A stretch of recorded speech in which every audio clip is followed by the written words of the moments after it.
I am amazed. She's the most beautiful woman I've ever seen. Tall, blonde, with pure white skin. She astonishes me with her grace. I invited her to my house for a Japanese dinner. She accepts. After the meal, I ask her to read my favorite German expressionist poem. As she reads, I cannot keep my eyes off of her. As she leaves, I can still smell her body on the bedsheet where she sat reading the poem. I lick the chopsticks and dishes she used. I can taste her lips. My passion is so great, I want to eat her. If I do, she will be mine forever. There is no escape from this desire. I arrange for her to read the poem for me once more. I lie to her. I tell her I want to record the poem on tape for my Japanese teacher. She believes. I prepare everything. The cassette recorder for the poem, the rifle for the sacrifice. She arrives on time. After drinking tea and whiskey, she speaks.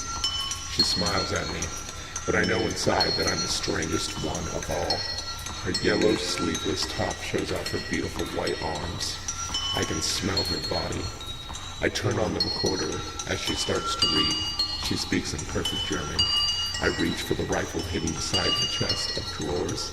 I stand slowly and aim the rifle at the back of her head. I cannot stop myself.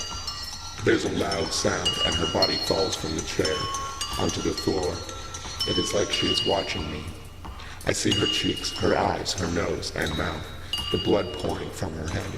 I try to talk to her, but she no longer answers. There is blood all over the floor. I try to wipe it up, but I realize I cannot stop the flow of blood from her head. It is very quiet. The only sound is the sound of death. Suddenly, a lot of swallow, fat ooze leaps from her wound. It reminds me of Indian corn. It continues to ooze. It is strange. Finally, I find the red meat under the sallow fat. I scoop it out and put it in my mouth. I chew. It has no taste and no smell. It melts in my mouth like a perfect piece of tuna. I look in her eyes and say, "You are delicious." I cut her body and lift the meat to my mouth again and again, and to take a photograph of her white corpse with its deep wounds. I have sex with her body. When I hug, she lets out a breath. I'm frightened. She seems alive. I kiss her and tell her I love her. Then I drag her body into the bathroom. By now I'm exhausted, but I cut into her hip and put the meat into a roasting pan. After it is cooked, I sit at the table using her underwear as a napkin. They still smell of her cunt. Then I turn on the tape of her reading the German poem and eat. There's not enough taste. I use some salt and some mustard.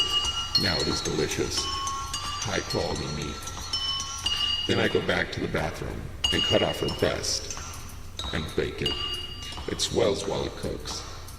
I serve the breast on the table and eat it with a fork and knife. It isn't very good, too greasy.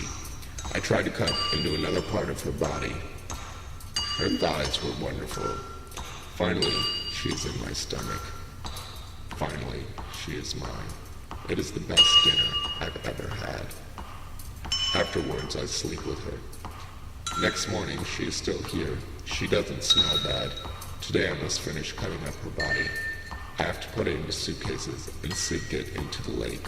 It will be her grave.